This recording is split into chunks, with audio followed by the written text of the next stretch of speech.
Okay, Carter did a research study that shows that in modern time, parents are more likely to hinder the movement of their child. I don't think it's done purposely, but it's easier to go to a restaurant and give a kid a portable DVD player. It keeps them quiet for a long time. It keeps them still and focused on, the TV. Or it's easier to keep them in, a high chair when they're in the kitchen instead of letting them move around. It might be easier to, put them in a stroller at the zoo instead of letting them kind of roam free. And what he's learned is that several children who, have been put in these types of situations, or even just in more recent times, there have been a higher instance of children who are having cognitive delays and motor delays, and he thinks that is directly related to children not moving around as they once did.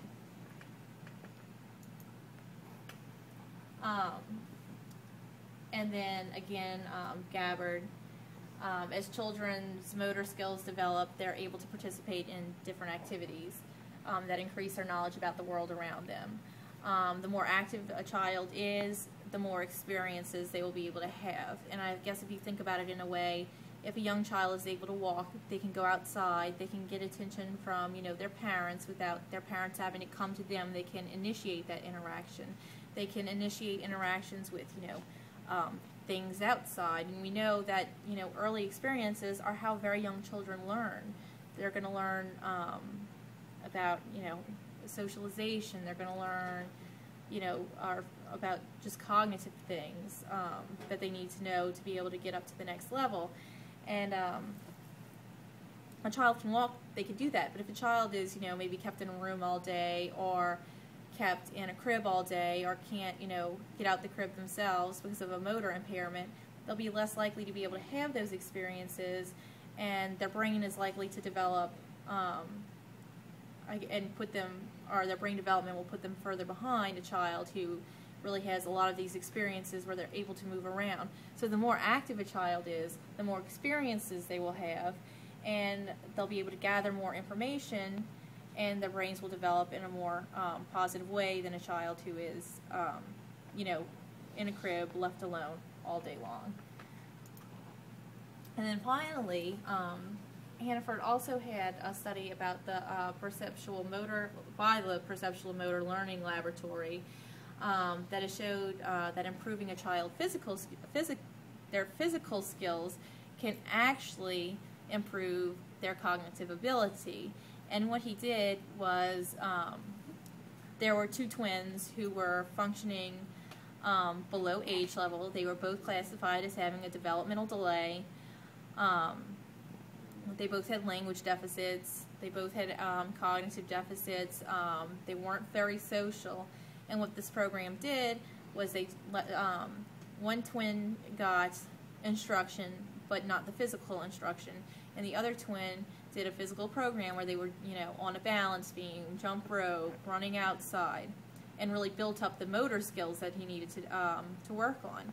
And after 6 months, what was shown was that one twin, the twin that was doing the motor activities, actually had grown way ahead in all the domain areas than the twin. So the twin without the physical activity was actually still struggling, and the twin with the physical activity was doing a lot better, and he was able to participate in a lot more activities, and had made significant progress, which leads us to, kind of see a trend that's starting to come of children who have, appropriate motor skills and motor development, and are allowed, that extra gross motor time to, get moving and develop those skills.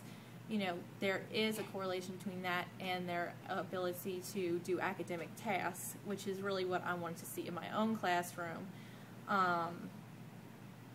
I think it's interesting to kind of see all the, the developmental domains working together, and seeing how maybe a deficit in one domain can affect all of the domains. So basically, The participants that I chose, I refer to them as Subject A and Subject B throughout the throughout the study. Excuse me. Subject A is a 4.8-year-old Caucasian boy who qualified for special education services with the classification of a developmental delay. And Subject B is a 4.10-year-old African American boy who also qualified for special education services with a classification of developmental delay. I chose both of these students because they're kind of at the same level cognitively. They will both be going to kindergarten next year.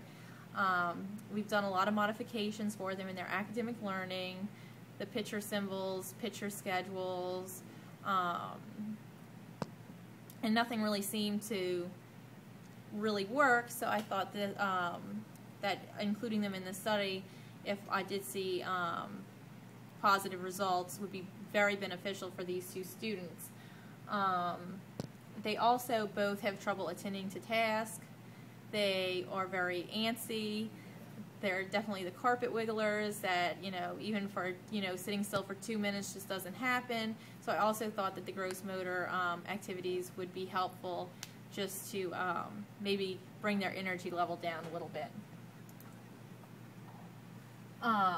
My hypothesis of the study was gross motor activities prior to academic instruction will have a positive effect on the academic achievement of a child with a developmental delay. The instrumentation that I used were tracking sheets, and that was used to record the amount of correct and incorrect responses, and tally marks were made each time the child had to be redirected to the task. And then the procedures. Of course, before I even began the research project, I had to present the research proposal at the IRB committee meeting to make sure that our research methods were ethical and that permission was gained from the people who were participating in the study. I then had to gain permission from the parents and from the school. So the school had to, or the principal at the school had to allow me to do the research based on my proposal, and consent forms were sent home with the students, and I also talked to the parents about what exactly we were doing and what, the results we were hoping for, to see how the study could benefit their child. And I also had to gain assent from the participants who were involved in the study, so the children had to actually allow me to use them in my study as well. Next, I looked at their individualized education plans, also known as an IEP. I selected goals from each of their plans, and I came up with 3. And the goals I chose were, while listening to a story or completing an activity, the learner will answer WH questions, which are who, what, where, when type questions. They both will benefit from being able to answer those questions. They both struggle with that. 2 was, while listening to a story, the learner will label actions and events in the story. We wanted them to be able to either, I could ask, what is so-and-so doing? So they could either tell me maybe he's running, skipping, jumping, or they could just label an object, what is he doing? He's, or what is he eating? An apple. Something simple like that. And the learner will attend to small group for 5 to 10 minutes during academic activities.